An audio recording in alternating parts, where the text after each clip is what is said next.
Bobby Joe was telling me a story about myself that I didn't know. She said she passed me by in a bus going up the hill to Merrow. And she looked out and she saw me, and I was in my yellow jacket, my purple fedora, and I was sitting reading.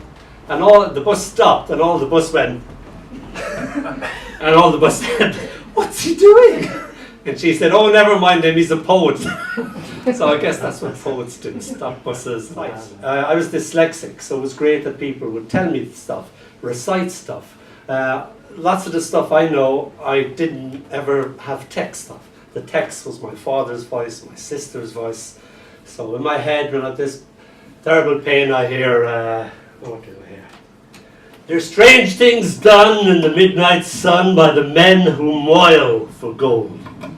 The Arctic trails have their secret tales that would make your blood run cold. The Northern Lights have seen strange sights, but the queerest they ever did see was that night on the marge of Lake Labarge, a cremated Sam McGee." Now I know that, and I know all the poem too, simply from hearing my dad say it over and over again and me loving it and thinking, "Oh, that's cool, love that." Oh, there's a line in this poem I have to explain. Interesting hair.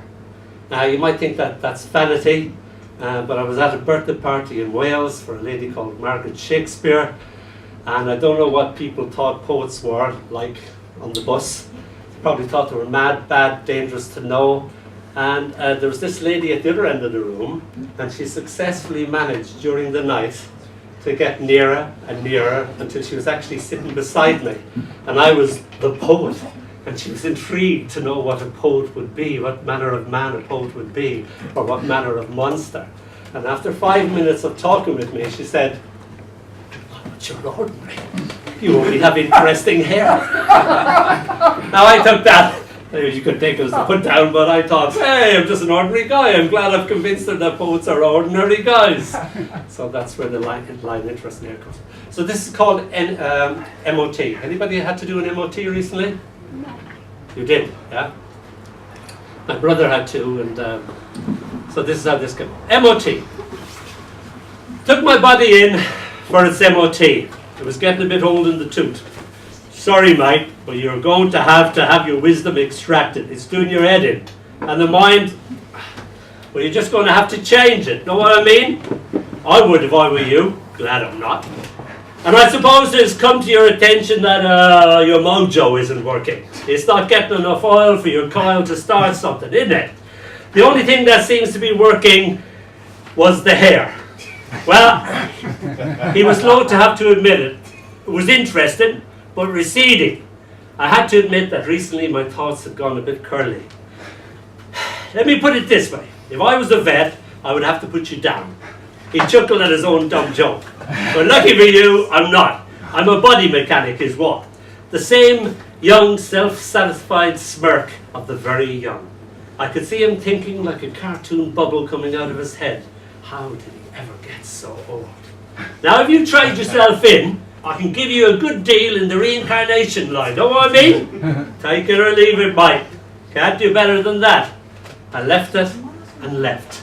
Sooner be me as I know myself to be, even in my great decrepitude. Lights blinking on and off. Not long to go now anyway, I said aloud, knowing all too well that talking to oneself is the first sign that the mortal coils are slipping. Thank you.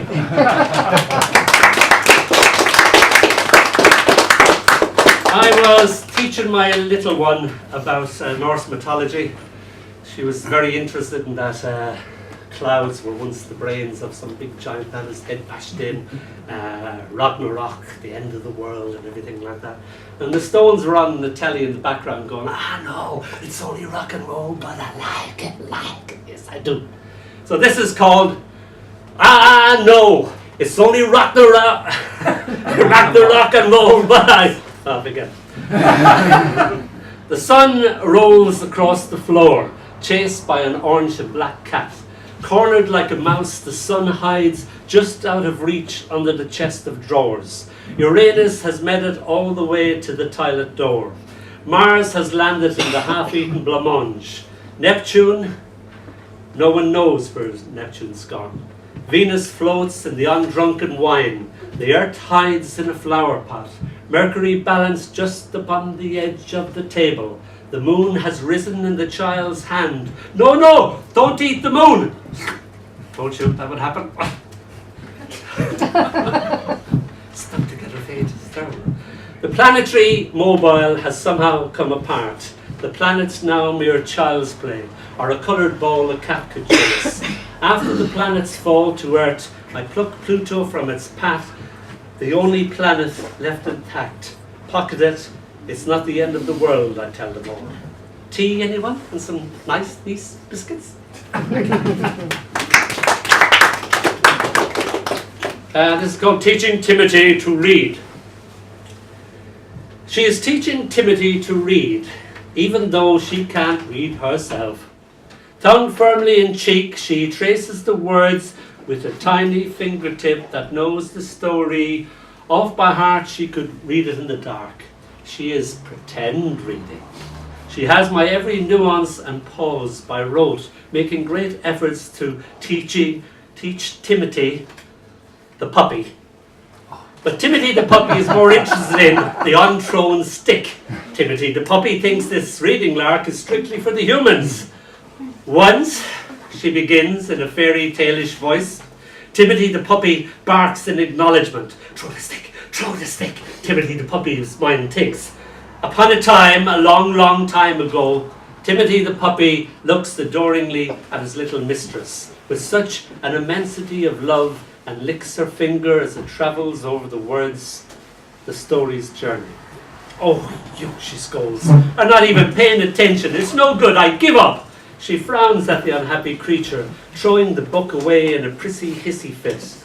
Timothy the puppy, full of the joys of a dog's life, it's the only life he knows, chases the fluttering pages that fly like an exotic bird, brings Hans Christian Andersen back, his mouth full of words.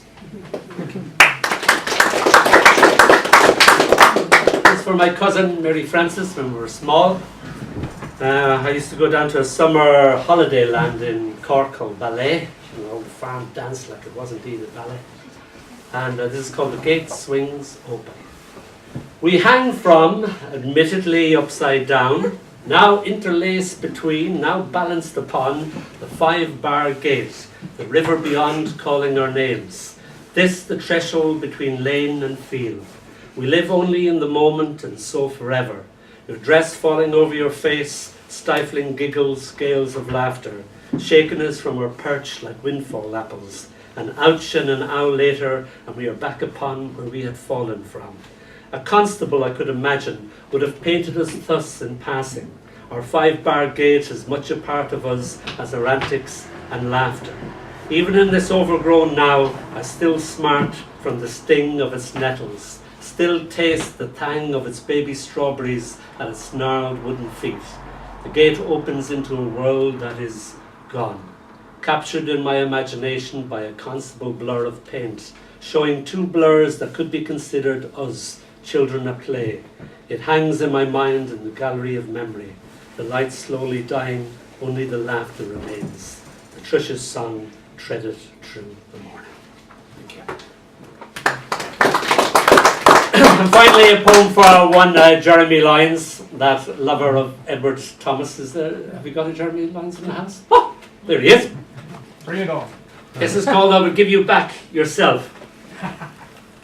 Here in our summer is Edward's thrush, as it twiddles its song, perhaps the very same one flying through time from mind to mind. Here in this moment, I see through Thomas's eyes that I have 2 million things to learn. I walk in across the landscape of his thought, I too forever in pursuit of spring. Time holds us in his hand, man and bird sharing the same moment. The shell blast over Arras as Easter commences its offensive. The man you were lost in light and twilight. I follow in the footsteps of your words. Thank you. And talking of Jeremy Lyons,